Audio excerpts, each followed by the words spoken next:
Bismillahirrahmanirrahim.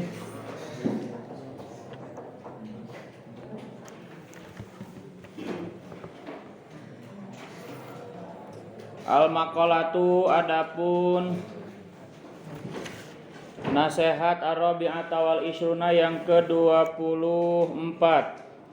Ani Nabi dari kanjeng Nabi sallallahu alaihi wasallam itu man adapun barang siapa itu kharaja keluar siapa man bisa keluar min dhullil maksiati dari hinanya bermaksiat kepada Allah, bisa keluar ila izzi taati berpindah kepada mulianya taat kepada Allah, kepada mulianya taat kepada Allah. Wa hadza adapun kalimat ini, kalimat dhullil maksiat, izzi taat itu min idofatis sifati, termasuk dari mengidofahkan sifat lil mausufi kepada perkara yang disifati. Aiman tegasnya, adapun barang siapa itu taroka meninggalkan siapa man al maksiata kepada maksiat, alati rupanya maksiat, tusayiru yang menjadikan apa alati, tusayiru yang menjadikan apa alatihu kepada siman, zalilan kepada orang hina, zalilan kepada orang hina, wa amila dan beramal siapa siman atau ata kepada taat kepada Allah, alati rupanya taat, tusayiru yang menjadikan apa alatihu kepada siman, azizan kepada orang mulia, atau maka akan memberihu kepada siman siapa Allahu Allah Ta'ala, memberi salasa sifatin kepada 3 sifat, mahmudatin yang terpuji, agna rupanya akan membuat kaya, mencukupi boleh hu kepada siman siapa Allah Ta'ala min ghairi malin, tanpa harta. Allah akan membuat ia kaya tanpa harta. Kok bisa? Yungfiku yang memberi nafkah siapa Allahu kepada siman, bal bisukuni qalbihi tetapi dengan tenangnya hatinya siman. Ya kemarin sudah dijelaskan ya panjang lebar bahwa esensi kekayaan itu adalah qanaah, menerima apa adanya, tidak merasa butuh. Wa yada dan akan menguatkan siapa Allahu kepada siman, wa tegasnya menguatkan siapa Allahu kepada siman, min ghairi jundin tanpa tentara, dibuat kuat sama Allah tanpa tentara. Asakira tegasnya tentara, yu'inuna yang menolong siapa jundun hu kepada siman, bal bi kuwatillahi tetapi dengan kekuatan Allah Ta'ala. Wa azza dan akan memuliakan siapa Allahu kepada siman, golaba tegasnya akan membuat menang siapa Allahu kepada siman, ala aduihi atas mengalahkan musuhnya siman, min ghairi asyiratin tanpa tanpa jamaah, tanpa pengikut boleh. Jamaatin tegasnya pengikut, yung asyiruhuna yang menemani siapa jamaahu kepada siman, bal binasrillahi tetapi dengan pertolongan Allah. Nasihat selanjutnya, barang siapa yang bisa meninggalkan maksiat kemudian berpindah kepada mulianya taat, akan Allah beri 3 kemuliaan. Yang pertama dibuat kaya tanpa harta, hatinya dibuat tenang sama Allah. Yang kedua dibuat kuat tanpa tentara, itu dengan kekuatan Allah, dan dibuat mulia tanpa pengikut, ya, itu dibuat pertolongan Allah. Al-maqalatu adapun nasihat al-khamisatu yang kelima wal isyruna dan ke-20 itu ruwiya diriwayatkan apa nahu sungguhnya kanjeng Nabi sallallahu alaihi wasallam itu kharaja keluar siapa kanjeng Nabi zata yaumin pada suatu hari, keluar ala ashabihi atas keluarganya kanjeng Nabi, faqala maka berkata siapa kanjeng Nabi, kaifa asbahtum, kaifa hanya bagaimana asbahtum pagi-pagi siapa kalian, dakhaltum tegasnya masuk siapa kalian, masuk fi waktu sabahi di waktu subuh, di waktu subuh. Faqalu maka menjawab siapa ashabuhu, siapa ashab sahabat boleh, asbahna pagi-pagi siapa kita, sirna tegasnya menjadi siapa kita fi sabahi di dalam pagi-pagi ini, mukminina halnya beriman billahi dengan Allah azza wa jalla, jalla wa ala, jalla maha agung siapa Allah wa ala dan maha luhur siapa Allah. Faqala maka bersabda siapa kanjeng Nabi sallallahu alaihi wasallam, wama dan itu apa, Wama dan itu apa alamatu imanikum. Adapun ciri keimanan kalian. Tadi kan gimana pagi-pagi kalian? Kami masuk pagi-pagi dalam keadaan beriman. Katakan yang Nabi, apa ciri iman kalian? Qalu menjawab siapa sahabat, nasbiru sabar siapa kami? Cirinya beriman, nasbiru sabar siapa kami alal balai atas bencana, atas cobaan. Al imtihani tegasnya cobaan, ujian minallahi dari Allah Ta'ala. Wa nashkuru dan bersyukur siapa kami ala rokhoi atas keadaan lapang, atas keadaan lapang ay al ittisani tegasnya lapang fil ma'isyati dalam hidup, dalam kehidupan lapang ya, enggak sempit, enggak banyak hutang, tenang. Wa nardo dan ridho siapa kami bil qodoi dengan takdir, dengan pembagian Allah ay al hukmi tegasnya tafsirnya kodo itu kodo dan kodar ya, kodo itu ay al hukmi tegasnya hukum al-ilahi yang bersifat Tuhan, hukum ketuhanan fi a'yanil maujudati di dalam zatnya perkara yang wujud, dalam zatnya perkara yang wujud, alama atas perkara hiya yang adapun a'yan maujudat, hiya yang adapun a'yan maujudat itu alaihi atas ma, itu alaihi atas ma minal ahwali dari beberapa keadaan fil azali dalam zaman ajali ilal abadi sampai selamanya, sampai selamanya. Faqala maka berkata siapakah yang Nabi alaihi salatu wassalamu, antum adapun kalian sahabat itu al mukminuna orang-orang beriman haqqan dengan nyata, haqqan dengan nyata imanan dengan keimanan mutabikon yang sesuai lil waqi kepada kenyataannya, lil waqi kepada kenyataannya, warabbil ka'bati demi zat atau Tuhan pemilik Ka'bah, demi Tuhan pemilik Ka'bah yaitu Allah. Al wawu adapun huruf wawu dalam lafadz warabbil Ka'bah itu lil qasami untuk arti qasam, untuk arti sumpah. Jadi suatu pagi Kanjeng Nabi pergi ke para sahabatnya, Kanjeng Nabi dan bertanya, bagaimana pagi kalian? Kata sahabat, kami masuk pagi-pagi dalam keadaan beriman. Loh, apa ciri iman kalian? Kata Kanjeng Nabi. Kemudian kata para sahabat, kami sabar akan ujian, kami syukur akan lapang, akan nikmat, kemudian kami ridho akan hukumnya Allah ya terhadap sesuatu sebagaimana adanya, begitu. Maka katakan yang Nabi, antum mu'minuna haqqo, kamu betul-betul beriman. Masuk. Kemana Ustaznya? Emang ini apa namanya? Kemarin bilang nggak masuk.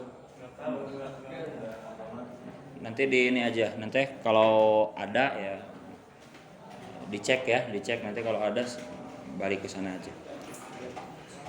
Sok buka halamannya. Faqala alaihi salatu wassalam, mana barusan? Imanan mutabiqan lil waqi wa rabbil Ka'bah. Qala berkata siapa ba'dul arifina sebagian ahli marifat, as-sabru adapun sabar itu salah sumaqamatin ada 3 derajat. Sabar itu ada 3 derajat, rupanya tarki syakwa, tarku syakwa. Yang pertama rupanya meninggalkan mengeluh, tidak mengeluh boleh. Ya, salah satu sabar, tingkat sabar yang pertama adalah tidak mengeluh. Wahia adapun tarku syakwa itu darajatut tabi'ina, derajatnya para tabi'in. Warido ya tingkat kedua, dan ridho rela bil makduri dengan hukum yang sudah ditakdirkan. Wahia adapun ridho bil makdur itu darajatuz zahidina, derajatnya orang-orang yang zuhud. Wal mahabbatu dan cinta lil balai kepada diuji malah seneng, itu sabar paling tinggi. Wahia adapun mahabbah itu darajatus siddiqina, itu derajatnya orang-orang yang jujur keimanannya, dan itu tinggi sekali ya.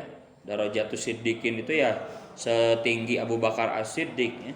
Fafil hadisi maka itu di dalam keterangan hadis a'budu, adapun keterangan a'budu menyembah siapa aku Allah kepada Allah ala ridho atas rela, aku menyembah Allah itu rela gitu, enggak terpaksa, enggak. Fa illam tastati, ulangi, ubud ya. Ubud, sembahlah Allah kepada Allah, begitu. Ubud, sembahlah Allah kepada Allah ala ridho atas rasa rela. Jadi sembahlah Allah dalam keadaan rela, seneng begitu. Ya, kalau sholat disuruh sholat 5 waktu sama Allah ya senang, ridho, pasrah, rela. Gimana sih rela? Kamu disuruh nyapu sama saya begitu rela ya? Tanpa duitan begitu ya? Atau misalkan apalagi nilai saya bagus ya, asal nilai saya bagus. Nah, enggak, rela itu ya pokoknya nurut aja, senang, asik begitu disuruh begitu. Paham ya?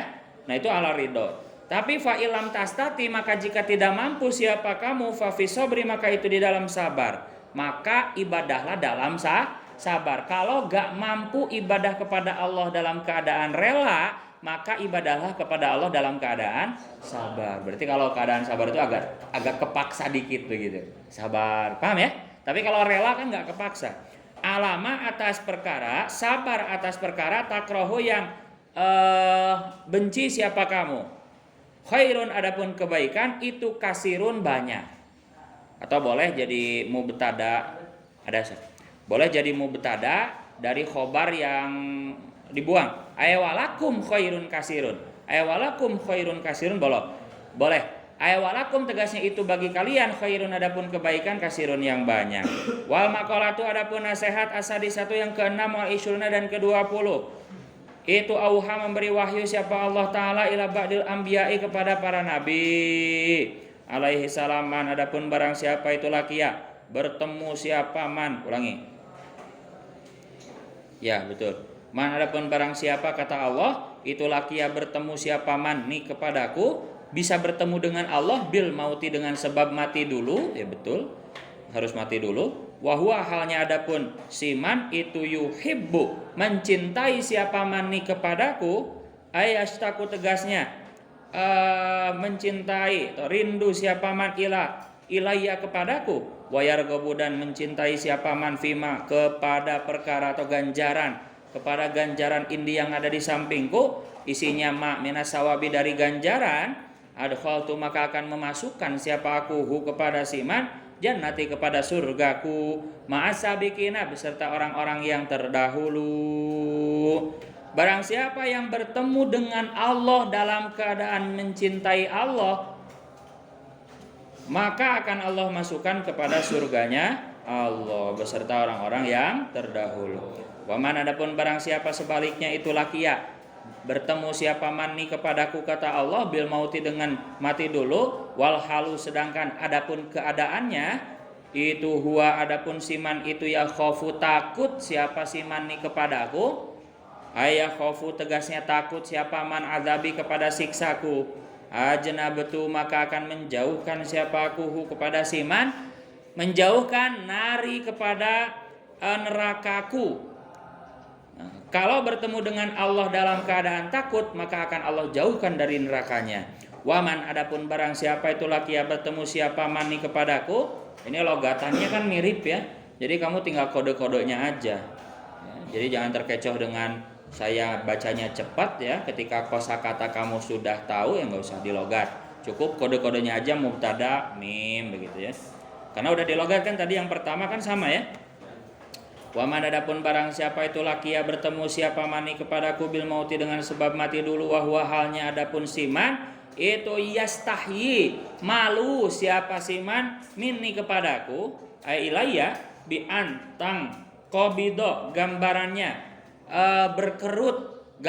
berkerut apa nafsuhu hatinya siman, malu itu kan begitu ya, seakan-akan hati itu berkerut min syai'in karena sesuatu, khaufan karena takut, min iqabillahi dari siksa Allah Ta'ala, lahu kepada siman fihi di dalam syai'in, fihi di dalam syai'in an saitu maka akan membuat lupa siapa aku al-hafadzata kepada malaikat pencatat amal, al-malaikata tegasnya kepada para malaikat, alladzina rupanya orang-orang, alladzina rupanya malaikat katabu yang menulis siapa alladzina amalahu kepada amal-amalnya siman.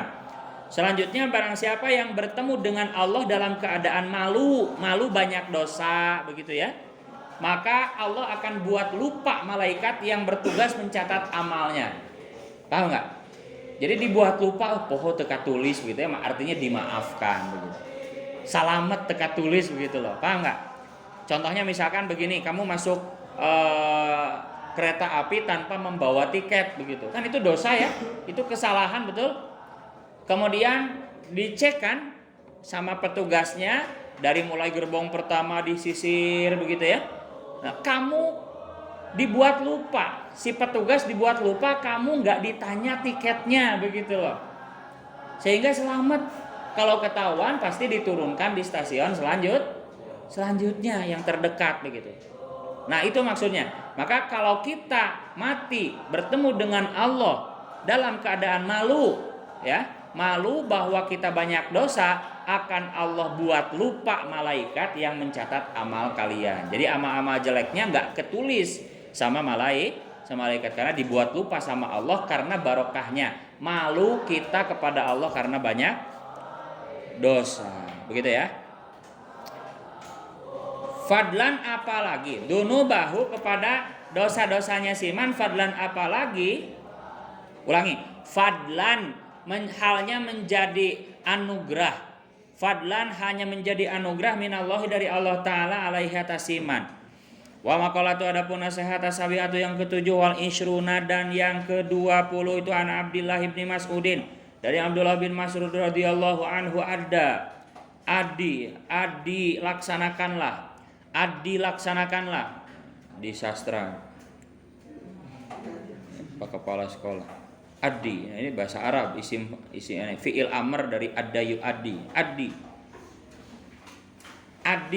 laksanakanlah ma kepada perkara iftarada yang mewajibkan, mewajibkan siapa Allah alaika atasmu bitamami dengan sempurna takun, maka menjadi siapa kamu itu abadan nasi paling ibadahnya manusia, paling pol ibadahnya manusia, ayat tasir tegasnya menjadi siapa kamu itu aksaron nasi paling banyaknya manusia, itu aksaron nasi paling banyaknya manusia apanya ibadatan ibadahnya, laksanakan semua perintah Allah yang Allah wajibkan, maka kamu akan menjadi paling banyaknya ibadah. Hanya dengan melaksanakan apa yang Allah wajibkan saja kau sudah menjadi manusia yang paling banyak ibadahnya. Wajtanib dan jauhilah, tambah nih, wajtanib dan jauhilah maharimallahi kepada hal-hal yang diharamkan Allah, maharimallahi kepada hal-hal yang diharamkan Allah, takun maka menjadi siapa kamu itu azhadan nasi paling zuhudnya manusia. Ayat tasir tegasnya menjadi siapa kamu itu akbaron nasi paling besarnya manusia, itu akbaron nasi paling besarnya manusia apanya bugdon bencinya lid dunia kepada dunia, mampu menjauhi maksiat, mampu menjauhi dosa, berarti sama dengan kita benci ke dunia begitu.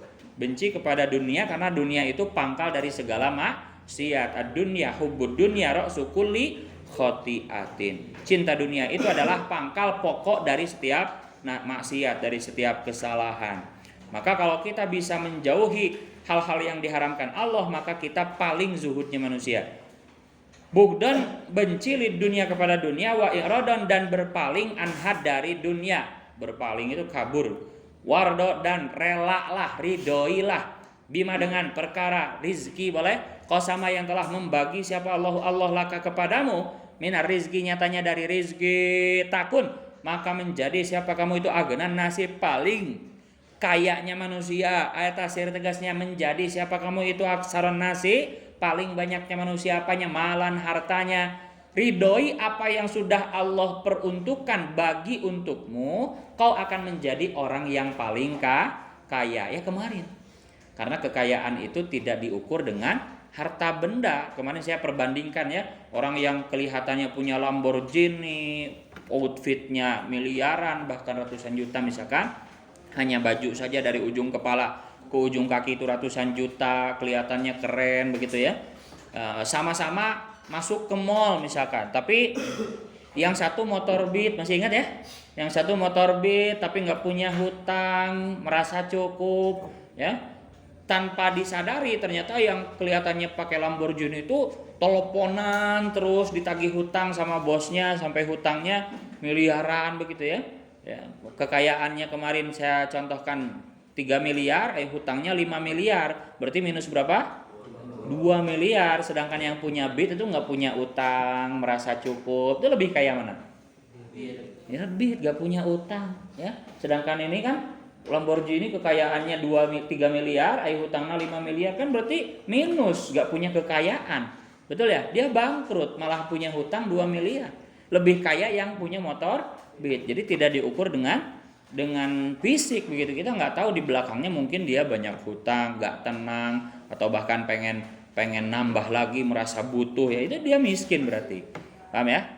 Nah, maka kata Allah, ridhoilah apa yang Allah sudah bagi untukmu, atau boleh dikatakan ridhoilah apa yang kau punya, apa yang ada, begitu ya, syukurilah, maka kau akan menjadi paling kayanya manusia. Ya, yuk kita ucapkan dalam hati kita masing-masing, dengan kekayaan orang tua yang sekarang ada ya, bapak kita punya apa, ibu kita punya apa, keluarga di rumah punya apa, ya alhamdulillah. Batur mah teu bogaeun begitu. Batur mah ngontrak, betul ya? Batur mah kudu mayar kontrakan tiap bulan. Batur mah teu bisa masantren. Batur mah teu bisa mayar SPP, teu bisa sakola, batur mah. Itu syukuri banyak nikmat Allah yang perlu kita syukuri. Kalian luar biasa ya, kieu-kieu oke ya. Balaleunghar bisa masantren daripada yang enggak bisa masantren. Nah, kita merasa cukup, alhamdulillah. Ya tinggal sungguh-sungguh dengan belajarnya supaya ditambah-tambah nikmatnya sama Allah. Karena kata Allah dikatakan dalam Al-Qur'an, la in syakartum la azidannakum. Kalau kau bersyukur akan aku tambah nikmatnya. Wal maqalatu, adapun nasihat as-saminatu yang ke-8 wal isruna dan yang ke-20 itu an solihin dari Syekh Saleh Al-Murqadi radhiyallahu anhu, annahu sungguhnya Syekh Saleh itu marro lewat siapa Syekh Saleh bibak didiari dengan sebagian rumah-rumah, di sebagian rumah-rumah, faqala maka berkata siapa Saleh, ya dia wahai rumah-rumah, ya rumahnya diajak ngobrol sama Syekh Saleh. Hei rumah-rumah, aina itu di mana ahluka, adapun penghunimu. Jadi rumah yang terbengkalai diajak ngobrol sama Syekh Saleh. Mana penghunimu mana gitu. Rumah terbengkalai diajak ngobrol, ya. Mana penghunimu itu mana? Kata Syekh Saleh. Kemudian aina tegasnya itu di mana, mukni suka, adapun orang-orang yang meramaikanmu. Ya kalau ada penghuninya kan ramai rumah itu begitu. Kalau enggak ada kan sepi. Al awaluna yang terdahulu. Aina itu di mana, amaruka, adapun orang yang membangunmu. Banuka tegasnya orang yang membangunmu. Mana orang-orang yang dulu membangun kamu? Rumahnya diajak ngobrol. Al maduna yang telah lewat. Wa aina dan itu di mana, sukanuka, adapun orang-orang yang tinggal dalam dirimu. Al aqdamuna yang telah terdahulu.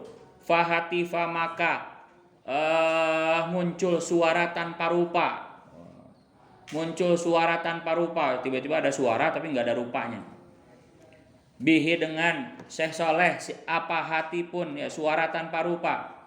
Apa hati pun suara tanpa rupa. Makanya telepon HP itu bahasa Arabnya hatif, ya karena kan suara tanpa rupa kan, jarak jauh kan. Hatifun suara tanpa rupa, soha tegasnya berseru, bihi dengan Soleh, siapa soihun orang yang berseru, suara yang berseru, fasami'a maka mendengar siapa Soleh sautahu kepada suaranya soih, walam yarok dan tidak melihat siapa si Soleh syahsohu kepada rupanya si saut, yaitu suara tanpa rupa. Kedengaran suaranya doang tapi nggak ada orangnya, walam yarok syahsohu. Ingkotoat, kemudian tiba-tiba ada yang bersuara, ingkotoat terputus apa asaruhum, cirinya atau tandanya ahluka itu, ahluka, sukanuka, amaruka itu. Alamatuhum tegasnya ya pertandanya atau cirinya ahluka, amaruka, sukanuka itu. Wabaliat dan telah rusak, fania tegasnya rusak. Apa asaruhum itu? Ulangi. Telah rusak tahta turobi di bawah tanah, apa ajsamuhum jasadnya, ahluka, amaruka, banuka atau sukanuka. Wabakiat dan tetap apa amaluhum amalnya, ahluka, amaruka itu.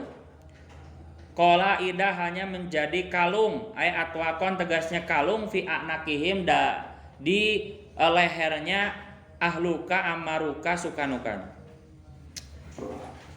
Susah ini memahaminya. Tapi perhatikan. Jadi Syekh Saleh siapa? Al-Murqadi ya. Syekh Saleh Al-Murqadi ini ketika berjalan, bangun. Ketika jalan melewati rumah yang terbengkalai ya, itu diajak ngobrol. Rumahnya diajak ngobrol. Hei rumah, ya Diyar, mana orang yang dulu tinggal dalam dirimu itu mana?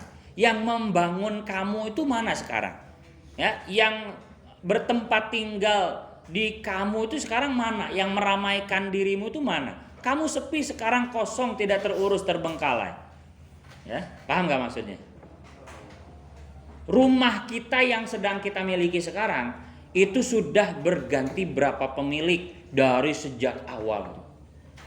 Ya, kita tarik waktu dengan cepat ke belakang. Sekarang tahun 2002 ya, bayangkan waktu itu mundur ya. Ya kayak di film-film gitu ya, kayak di film-film 2003 begitu, betul ya. 2003, 2002, 2001, 2020, 2019, 18, 17, 16. Ya, kita bayangkan waktu itu mundur ya. Sebelum kita yang menempati rumah itu punya siapa? Betul ya? Sehingga rumah itu misalkan dibeli sama ayah kita atau dibangun sama ayah kita, itu dulu tanahnya jadi apa? Apa kebon baheulana begitu ya? Atau jadi hutan baheulanya ya, seperti di film-film. Kita bayangkan waktu itu mundur. Wah, tanah rumah yang kita tempati sekarang itu dulunya punya siapa? Wah, silih berganti dari semenjak awal bumi diciptakan sampai sekarang kita miliki itu kan silih berganti, betul gak? Kalau kita beli rumah ya sebelumnya milik siapa? Sebelumnya lagi milik siapa? Sebelumnya lagi milik siapa? Hingga kita pun yang menempatinya terakhir meninggal, sehingga rumahnya kosong terbengkalai. Kemudian datang Syekh Saleh ngajak ngobrol rumah kita yang sudah kosong karena kitanya juga udah meninggal. Rumah, mana orang-orang yang tinggal di dalam dirimu dulu itu? Yang membangun kamu itu di mana? Gitu, paham ya? Nah, kemudian tiba-tiba ada suara yang terdengar tanpa rupa, kemudian dikatakan telah rusak jasad mereka di bawah tanah. Kemudian apalagi tadi? Telah terputus ciri-cirinya, tanda-tandanya itu udah nggak ada yang tahu begitu. Ya, artinya apa? Bahwa tidak ada yang abadi begitu. Semuanya akan mati. Kullu nafsin dha'iqatul. Apa yang kita miliki itu semuanya tidak abadi, akan mati, akan ditinggalkan. Gak bakal dibawa mati. Masa orang meninggal rumah dimasukin dikubur, mobil dikubur, tidak akan dibawa mati. Kita dikubur ya sendirian dengan kain kafan, gak bawa apa-apa, bawa dompet, bawa ATM juga enggak gitu. Ya. Nah, inilah maksud dari nasihat ini. Syekh Saleh mengatakan seperti itu, bahwa memberi nasihat kepada kita bahwa tidak ada yang abadi, seperti lagunya Noah itu. Tak ada yang abadi. Itu bagus itu. Ya, lagunya bagus ya. Takkan selamanya begitu ya. Diri ini mendekapmu, apapun itu ya. Kalau maksud musisi mungkin mendekapmu kepada cewek, ya termasuk cewek juga akan mati, istri kita nanti akan mati, anak kita yang akan kita dekap itu juga akan mati, atau mendekap harta ya sebagai yang dicintai ya juga akan hilang, akan ditinggal begitu ya. Yang menemani kita di kuburan sana, di alam barzah sampai akhirat nanti adalah ilmu dan amal. Jadi persiapkan bekalnya, karena perjalanan akhirat itu jauh ya. Seperti kita kalau mau merencanakan liburan ya barang 2 hari 3 hari begitu ya ke pantai nginep, itu kira-kira persiapan nggak? Tanggal sekian orang touring yuk ke Pelabuhan Ratu misalkan, atau ke Ciletuh Geopark gitu. Wah, sekelas iya ya, nanti liburan tanggal sekian, ayo kita ke Geopark, ayo. Kira-kira persiapan nggak kalian? Apa yang disiapkan? Hah? Duit, nupuguh. Terus nanti baju, apa lagi? Ya apapun itu yang membuat kamu tenang di sana, betul? Kenapa akhirat tidak dipersiapkan bekalnya? Harus yakin akhirat itu nyata. Kita mati itu belum selesai. Jadi bunuh diri itu tidak menyelesaikan masalah, justru membuat kita celaka. Paham ya? Jadi setelah mati manusia itu belum selesai. Ada alam barzah, transit dulu, belum disiksa oge di kuburan namun amalnya jelek. Bari nungguan itu disiksa kan ripuh. Ya, yang soleh mah enak, bari nungguannya istirahat gitu. Tapi yang ini yang tidak beriman atau yang kita yang banyak maksiat sambil nungguin dibangkitkan dari alam kubur ya di padang mahsyar, ya itu disiksa gitu. Jadi disiksa di kuburan kan di alam barzah itu kan alam transisi ya. Alam transisi sebelum hari kiamat itu ya alam barzah. Ya, jadi berat ya perjalanannya jauh. Nunggu dulu semua makhluk ini mati. Kalau sekarang kita mati tahun 2023, nggak ada yang tahu. Ya, transitnya lama. Di kuburannya lama 2023, 2024, 2025. Nunggu semua orang ini mati. Padahal tiap hari ada yang lahir berapa ratus juta orang. Setiap harinya banyak bayi yang lahir. Wah, iraha kiamat wanunya. Nah, selama itu tanpa kepastian kita nunggu di kuburan sorangan. Poe, jangkrik, bilatung, orai, ngabaturan lagi. Lampu di kuburan, bayangkan. Kita kenapa nggak mempersiapkan itu gitu? Amal kita yang banyak kayak supaya terang begitu. Itu harus dipersiapkan. Ya salah satunya dengan cara ngaji. Ya, kita niati ini ngaji ini untuk memperbanyak bekal akhirat. Ini tidur nih, berdiri. Berdiri. Sekalam barzah teh heula ya. Berdiri. Berdiri, ngantuk berdiri. Sampai hilang ngantuknya boleh duduk. Dah, itu maksudnya ya. Maksudnya Syekh Soleh Al-Murqadi bilang seperti itu, ngajak ngobrol ke rumah, bukan orang gila. Imah diajak ngobrol, lieur maneh mah. Heusia anu lieur begitu. Enggak tahu maksudnya, begitu ya. Bahwa maksudnya adalah memberi nasihat bahwa semuanya ini tidak ada yang abadi, semuanya akan rusak, semuanya akan hilang. Al-Quran mengatakan Allah Ta'ala fil Quranil Karim wa yabqa wajhu rabbika dzul jalali wal ikram. Yang tersisa hanya Allah ya, yang dzul jalali wal ikram, yang pemilik keagungan dan kemuliaan. Jadi semuanya mati, enggak tanpa terkecuali, malaikat pun semuanya mati. Yang tersisa ya hanya zat Allah yang maha kekal. Ini luar biasa. Coba lihat Wabaliat dan sudah ya. Wal maqalatu, bentar. Wal maqalatu baru jam berapa? Belum istirahat. Wal maqalatu dan nasihat atas satu yang ke-9 wal isyuna dan ke-20, belum lewat halaman yang enggak istirahat. Itu an Aliin dari Sayyidina Ali radhiyallahu anhu wa karamallahu wajhah tafaddal berilah anugerah, tafaddal, berilah anugerah, alaman atas orang syi'ta yang menghendaki siapa kamu, ay ahsin, berbuat baiklah. Ay ahsin tegasnya berbuat baiklah ilaihi kepada man syi'ta wa an'im dan berilah nikmat. Alaihi atas man syi'ta fa anta maka adapun kamu itu amiruhu menjadi rajanya si man. Ay in ahsanta tegasnya jika berbuat baik siapa kamu ila sahsin kepada seseorang bil atoi dengan memberi pemberian sirta maka menjadi siapa kamu itu amiran menjadi raja lahu bagi si sahsun. Betul ya, dikatakan dalam pepatah bahasa Arab al insanu abdul ihsan, seseorang itu manusia itu menjadi hambanya perbuatan baik ya. Kalau kita dibaiki sama orang secara psikologis, kita langsung mencintai orang yang berbuat baik kepada kita. Secara tidak langsung kita menjadi budaknya orang yang berbuat baik kepada kita. Paham ya? Jadi seperti kita itu dituntut untuk balas budi, punya hutang budi begitu. Contoh.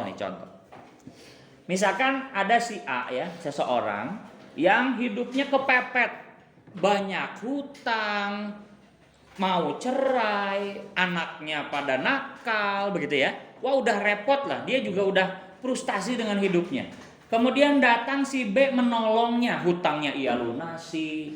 Bayangkan, udah hidupnya udah frustasi itu, banyak hutang di si B lunasi, hutang si A itu dilunasi, istrinya didamaikan begitu ya. Dikasih modal buat bangkit hidupnya, anaknya juga disekolahkan. Kira-kira si A bakal menjadi budaknya si B enggak? Akan menghormati si B enggak?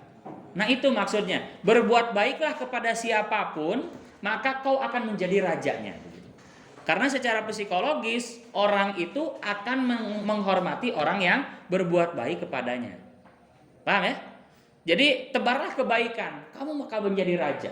Jadi orang yang bisa berbuat baik itu ya adalah raja bagi setiap orang. Karena dia nggak pilih kasih. Setiap orang yang butuh bantuan dia bantu, ya dia jadi raja. Secara tidak langsung tanpa mahkota, dia akhlak mulia itu menjadikan dia seorang raja. Kehadirannya ditunggu-tunggu, kehadirannya dirindukan. Oh si etanya lamun aya si eta mah meureun teu ditraktir gitu ya. Tapi beda dengan halnya orang yang jelek akhlaknya, kehadirannya tidak diharapkan bahkan ditakuti. Oh, bubar aya si eta bubar. Nah, kita milih mau jadi orang seperti apa? Paham ya? Mau jadi orang yang kehadirannya ditunggu-tunggu, bermanfaat, atau yang kehadirannya itu tidak diharapkan atau tidak dibutuhkan. Ya, kita dianggap sampah. Nah, milih. Maka dengan akhlak yang baik itu, ya, kita bisa menjadi raja. Kita bisa diharapkan kehadirannya menjadi orang yang mulia. Ya, berbuat baiklah kata Sayyidina Ali kepada siapapun yang kau kehendaki, kau akan menjadi rajanya. Ya berarti kalau mau jadi raja seluruh dunia, ya berbuat baiklah kepada orang yang seluruh dunia begitu. Intinya apa? Perkataan seperti ini Sayyidina Ali supaya kita berakhlak baik, begitu, memotivasi kita supaya kita berakhlak mulia, begitu. Wasal. Makanya cewek itu luluh ya kepada laki-laki yang mencintainya dan sering ngasih hadiah, ngasih kejutan ya. Ya secara psikologis alam bawah sadarnya mengatakan ya punya hutang budi. Ya, cowoknya suka ngasih apa begitu ya, sehingga alam bawah sadarnya mengatakan saya harus membalas budinya. Ya salah satunya ya menerima cintanya begitu. Paham ya? Itu jadi resep itu. Makanya katakan yang Nabi tahadu tahabu. Katakan yang Nabi qala sallallahu alaihi wasallam tahadu tahabu. Saling berilah hadiah, kau akan saling mencintai. Ya. Jadi ngasih hadiah itu yang membuat orang cinta, karena seseorang itu hambanya perbuatan baik. Ketika dibuat baik, maka seorang itu akan menghamba kepada orang yang berbuat baik kepadanya. Kayak tadi udah kepepet ditolong itu kan langsung jadi nuhun wah bade bantos naon atuh ku abi.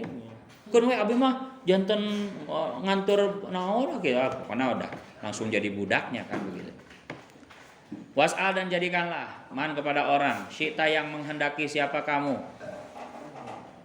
Ulangi, mintalah berarti. Was'al dan mintalah man kepada orang syi'ta yang menghendaki siapa kamu, fa anta maka adapun kamu itu asiruhu menjadi tawanannya si man. Betul.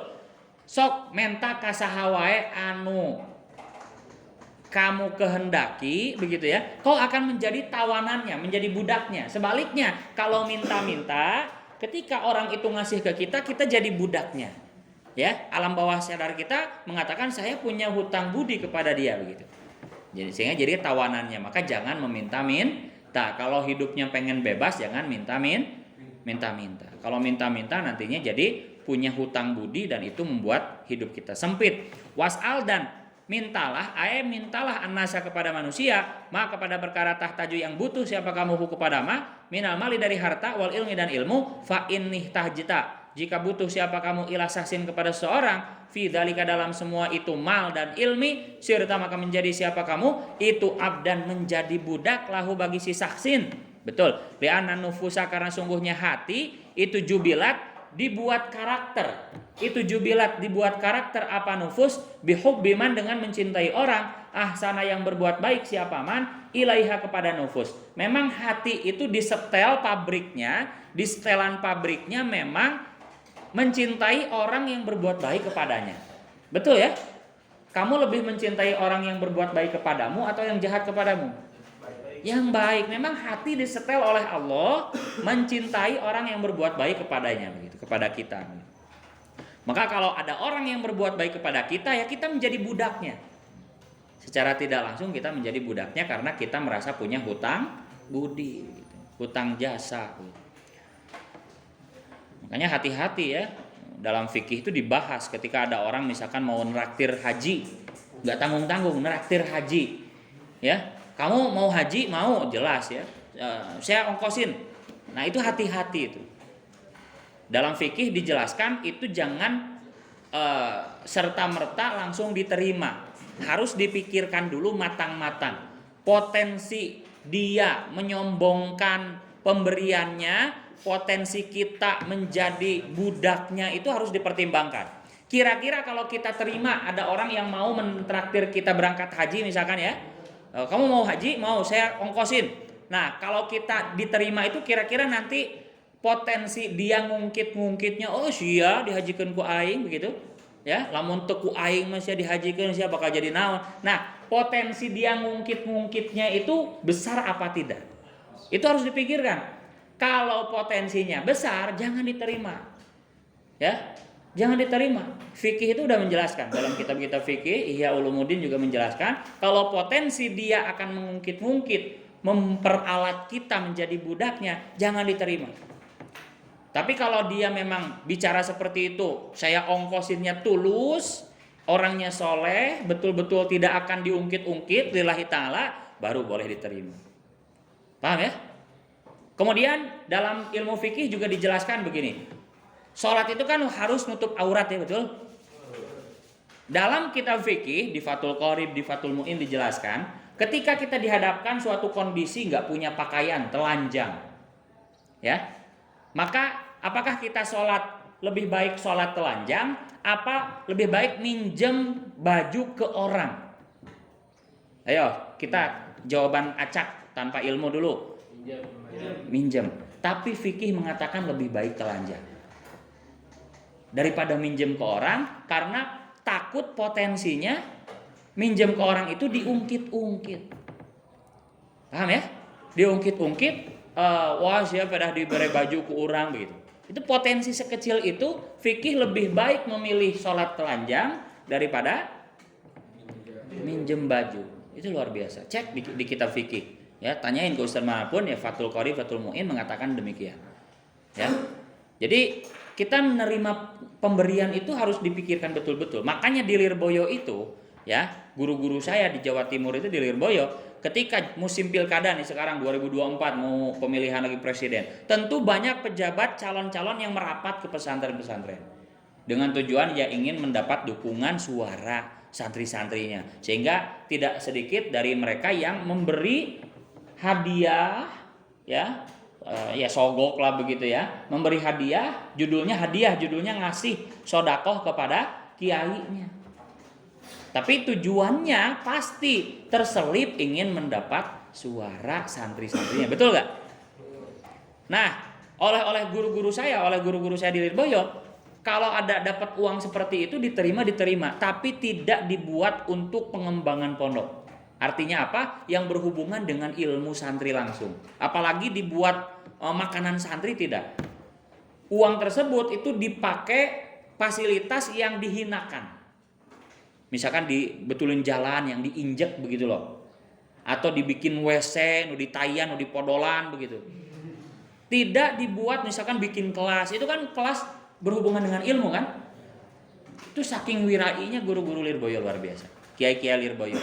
Uang dari pejabat seperti itu tidak dibuat kelas, karena kelas berhubungan dengan ilmunya santri, betul-betul menjaga kebarokahan ilmu. Waro itu namanya. Ya. Apalagi dibuat makanan santri, misalkan ada uang dari pejabat beliin daging, makan sama daging, tidak, ini masuk ke dalam tubuh santrinya jadi daging. Wah, baralap kayak gitu. Ya, makan makanan yang haram begitu ya, haram dalam kacamata tasawuf ya. Karena kan tujuannya memberi, nggak ikhlas, nggak tulus begitu. Ingin mendapat suaranya ya nyogok begitu. Paham ya? Jadi hati-hati kalau kita diberi sama orang itu, ya, dipertimbangkan dulu ya, potensi diungkit-ungkitnya itu besar apa tidak. Ya, kalau tulus ngasihnya ya terima. Kalau tidak ya, jangan diterima begitu. Ya, jadi sekarang malah seneng ya. Ada yang raktir haji begitu ya. Secara tidak langsung kita menjadi budaknya tentu. Setiap ketemu sama Pak Haji misalkan ya, Pak Haji yang raktir haji kita, Pak Haji bade naon atuh, bade aya nu dibantos.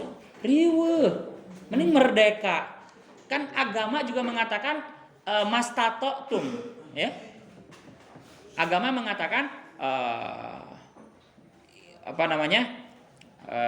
manistato'a ilaihi sabila. Wajibnya pergi haji itu bagi yang Mampu, can mampu mah kudu berangkat, can wajib. Maka nggak wajib kita menerima traktiran haji begitu ya. Apalagi potensi diungkit-ungkitnya besar. Kita malah terjerat ke dalam jebakannya begitu. Jebakan pemberian itu. Ya, kecuali tadi ya yang memberinya betul-betul kita percaya tulus, ikhlas tanpa ada potensi diungkit-ungkit. Paham ya? Itu termasuk juga ngasih apapun itu, dikasih motor, dikasih apa, dikasih rumah sama sertifikatnya, itu harus dipertimbangkan ke potensi diungkit-ungkitnya begitu. Orang itu nanti di kemudian hari akan mengungkit-ungkit kita nggak begitu. Kalau akan diungkit-ungkit ya jangan diterima, sebaiknya jangan diterima. Udah, begitu ya. Itu luar biasa. Itu ilmu yang jarang diajarkan, jarang dijelaskan oleh para ulama sekarang itu. Ya. Jadi kebanyakan malah terima aja, lumayan, dilumayankan malah. Jarang ilmu itu udah mulai tidak dijelaskan sama kebanyakan ulama. Dah, waman ahabba syai'an fahuwa asirun. Barang siapa yang tadi meminta kepada seseorang maka dia menjadi tawanannya.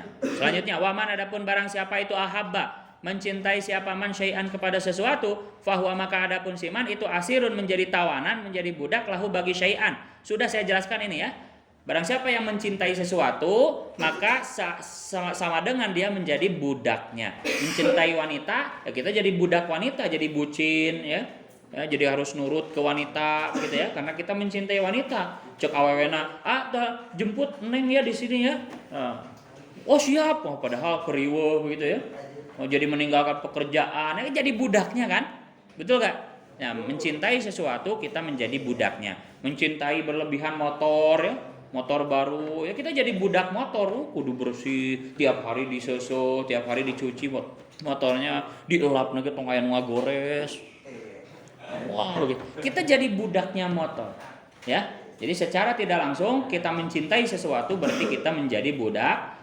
Mencintai harta ya kita jadi budaknya harta. Liqauli aliin karena ucapannya Sayyidina Ali karamallahu wajhah, ana adapun aku itu abduman menjadi hambanya orang allama yang mengajarkani kepadaku harfan kepada satu huruf. Fa insya'a maka jika menghendaki siapa man ba'a maka boleh menjual siapa mani kepadaku. Wa insya'a dan jika menghendaki siapa man atako maka boleh memerdekakan siapa mani kepadaku.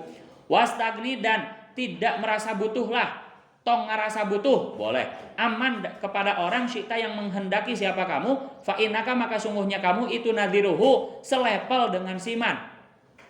Jangan merasa butuh kepada orang seseorang ya, maka kau dengannya itu satu level, keren, ya. Jangan misalkan sama orang kaya, sama siapa? Sama yang paling kaya sekarang Elon Musk atau Mark Zuckerberg begitu ya, pemilik Facebook ya. Heseng ngomong ngaranna Zuckerberg. Kita tidak merasa butuh ke dia begitu ya. Ya kita sama dia satu level, sama kayanya. Udah saya kasih contoh ya. Yang misalkan dikasih iPhone tapi nggak mau oh si mah bodoh begitu ya, oh si na bodoh begitu, oh nggak ditambahan imah begitu ya, belet mana imah batur mendayakan, itu butuh mah, ya berarti kan dia sama yang punya rumah yang ngasih motor adalah sama, betul nggak? Sama kayanya atau butuh, maka jangan merasa butuhlah kepada seorang pun, kamu dengan dia adalah sama. Termasuk kepada raja misalkan, kita tidak butuh ke raja begitu ya, ke raja ya, tidak ingin dikasih ya, tidak butuh sama sekali, nggak butuh ya, maka kita dengan raja adalah sama begitu. Selepel. Sekarang lagi viral orang Cirebon, ada Pak Arianto namanya, menemukan alat yang membuat air putih jadi bensin, keren. Ini bahaya ini ya, pasti diincar sama dunia ini karena mengancam bisnis minyak dunia begitu ya. Ini bahaya ini, bisa dibunuh nanti ya, karena Pertamina nanti kan bangkrut kalau ini dikembangkan dengan nyata, betul nggak? Bayangkan air putih bisa jadi bensin, bisa jadi bahan bakar dengan suatu alat namanya Nikuba ya, sekarang lagi viral ya. Pak Arianto ini ahli fisika begitu ya, senang dengan ilmu fisika sehingga bisa menciptakan alat itu. Alatnya kecil segede kotak begini. segede kotak begini, itu bisa merubah air menjadi bahan bakar. Air itu dirubah menjadi hidrogen. Nah, panasnya hidrogen itu menjadi bahan bakarnya, luar biasa. Ya. Tapi sama Indonesia itu tidak diterima, diragukan, dipersulit. Ya. Ini luar biasa, aneh di Konoha ada lieur. Yang prestasi malah disudutkan, malah tidak dirangkul begitu. Padahal itu luar biasa asetnya kan. Ya. Tanpa disadari, tidak lama kemudian setelah ditolak sama Indonesia, sama BRIN ya, badan apa begitu ya, teknologi Indonesia begitu ya, sama BRIN, BRIN, setelah ditolak tak lama kemudian, tahun depannya Pak Arianto langsung diundang sama Lamborghini, Ferrari di Italia. Jadi mereka yang di Italia, Lamborghini, Ferrari itu malah tertarik dengan penemuannya Pak Arianto, diundang langsung menjadi tamu kehormatan ke Italia. Ini luar biasa. Nah, maksudnya apa itu? Ketika diwawancarai Pak Arianto, ya, kenapa tidak mengembangkan di negara sendiri saja? Saya udah sakit hati. Kata beliau di wawancaranya, saya udah sakit hati. Indonesia sudah membantai saya, mempersulit izin dan sebagainya. Sehingga saya tidak butuh. Terucap oleh Pak Arianto, saya tidak butuh. Saya tidak butuh Indonesia begitu. Saking sakit hatinya. Dengan kata-kata tidak butuh itu, ya, maka Pak Arianto dengan Indonesia adalah sama gitu. Itu luar biasa. Paham ya? Lagi viral sekarang. Nanti saya tunjukkan videonya, ya, keren. Betul itu ya.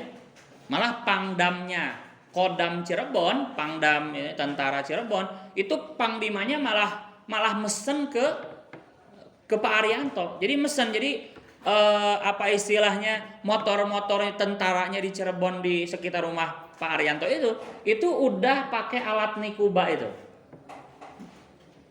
Jadi luar biasa ya. Air bisa jadi bahan bakar itu luar biasa. Dan itu jaraknya jauh, ya. 1 liter aja diklaim sama Pak Arianto, memang sudah dibuktikan oleh para tentara yang sudah make, itu 1 botol 1 liter aja itu bisa mencapai 450 kilo. Keren. Jadi ngisi itu cuman 100 mil aja udah bisa berapa hari gitu. Luar biasa. Bangkrut Pertamina itu ya.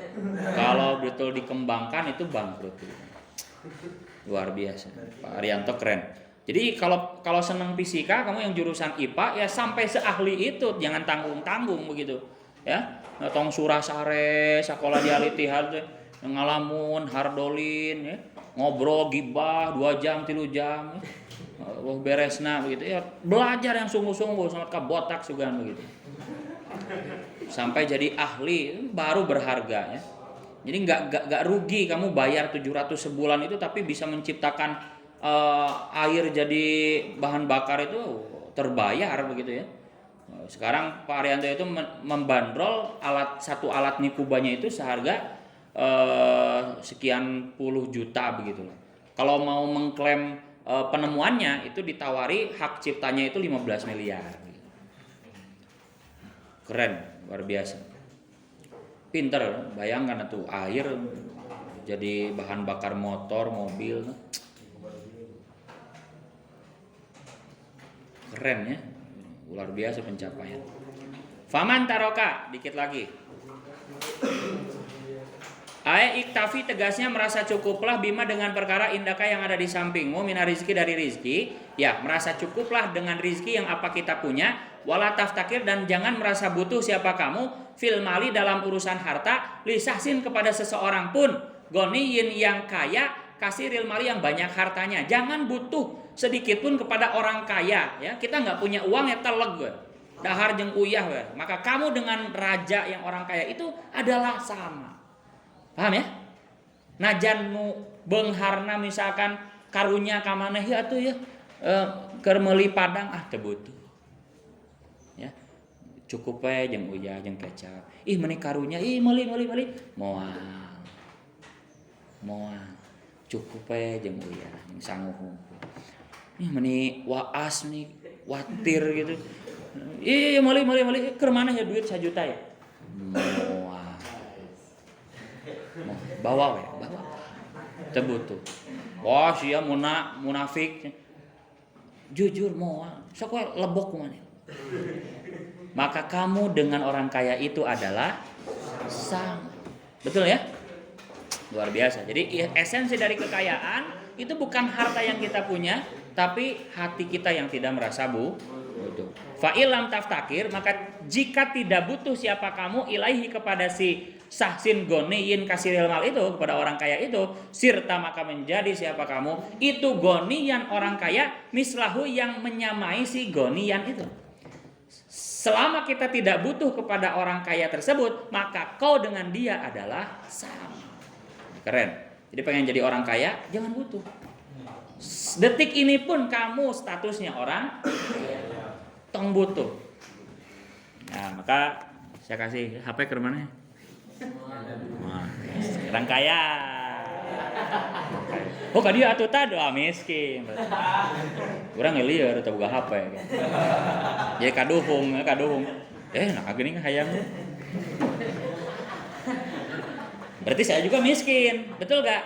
Karena saya merasa kehilangan HP saya. Ketika kamu iakan kamu miskin, saya juga merasa kehilangan juga Saya disebut kaya itu ketika ya HP ke mana?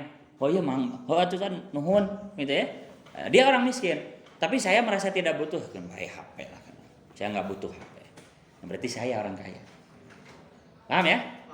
Tapi kalau ya HP ke mana ya? Oh nuhun atuh tan. Gini hayangnya kaduhung. Berarti saya miskin, dia juga miskin. Dua-duanya miskin. Betul? Orang kaya itu ya teh butuh untuk lebar. Gak ada spidol ya? Ada spidol gak? Nih, saya umpamakan. Ya. Saya umpamakan. Ini soal zakat sih ya, tapi bisa diaplikasikan ya kepada pembahasan sekarang. Kamu punya kue, ya, ya. Kemudian kamu disuruh mengeluarkan zakat 10%-nya ya cuma satu potong ini. Berarti kamu punya sisa 90 per kehilangan 10%. Nah, di sini orang kaya dan tidak berbeda. Orang kaya dan orang miskin berbeda. Orang miskin kehilangan barang 10%, dia repot, dia sedih, dia merasa kehilangan. Punya kue dikasih sakeureut gitu 10%, ya. Lebar. Lebar. Dia nggak sadar bahwa yang dia pegang masih 90%. Orang miskin itu. Paham ya? Tapi orang kaya ketika ngasih 10% senang. Alhamdulillah. Masih punya 90%. Tebutuh. Bahkan di bawah KBG tebutuh. Teboganan naon. Tapi nggak butuh orang kaya. Paham ya? Jadi itu perbedaannya. Perbedaannya orang kaya dan orang miskin itu seperti itu. Satu orang ini kelihatannya punya segalanya, ya. Wah, KBG aya, imah, gedong, istana, bari boga di Cianjur boga, di Bandung boga, di Pangandaran boga, di Palabuhan boga, pinggir pantai punya. Wah, ini kok miliuner betul-betul, triliuner gitu. Mobil segala rupa, Harley Davidson, boga kabeh. Tapi dalam hatinya dia masih pengen lebih. Gak cukup dengan apa yang ia punya, padahal kata orang, oh dia belum punya segalanya. Tapi dia punya hati yang masih pengen lebih kaya lagi. Dibandingkan dengan ada satu orang lain yang gak punya sama sekali apapun, imah gen ngontrak, kadang teboga imah di hadapan emperan toko Alfamart begitu sarege. Teboga istri, teboga anak, tapi punya hati ridho, tenang, nggak merasa butuh. Lebih kaya mana? Betul ya? Unggal poe, pikirannya sibuk, gimana caranya menambah hartanya. Tapi dia setiap hari Ikhlas, ridho, menerima apa adanya, bersyukur. Mana yang lebih kaya? Padahal seharusnya tujuan dari punya segalanya ini adalah untuk membuat tenang otaknya, tenang pikirannya, betul? Kita mengumpulkan harta itu kan supaya tenang, betul gak? Lebih tenang mana di dompet ada 1 juta dengan gak punya apa-apa? Lebih tenang mana? Lebih tenang punya uang dong, betul gak? Lebih tenang punya 1 juta di dompet, betul, daripada dompetnya kosong, betul? Nah, harusnya tujuan dari harta itu membuat pikiran kita tenang. Sehingga kalau udah tenang mah di dompet daya 1 juta, iya kalem, sempet ibadah, jamaah sempet, agak tenang aya duit. Harusnya itu tujuan kekayaan itu, membuat pikiran kita tenang. Dari ketenangan itu kita manfaatkan untuk beribadah. Paham ya? Tapi yang punya uang 1 juta itu kalah kalau nggak tenang sama yang nggak punya uang sama sekali, dompetnya kosong, tapi dia tenang sempat ibadah. Betul? Harusnya punya segalanya itu ya rek naon deui atuh, moal beak 7 turunan cek batur mah begitu. Harusnya dia tenang. Kenapa dia nggak tenang, pengen lagi? Berarti miskin. Paham ya? Akan kalah dengan orang nggak punya apa-apa tapi hatinya tenang, sempat ibadah ke masjid, sempat ngaji, sempat begitu. Ini nggak sempat jelas, nggak poe rapat waktu saya jelaskan, ya, waktu saya terangkan sebelumnya. Itulah esensi dari kekayaan. Nah, istirahat dulu.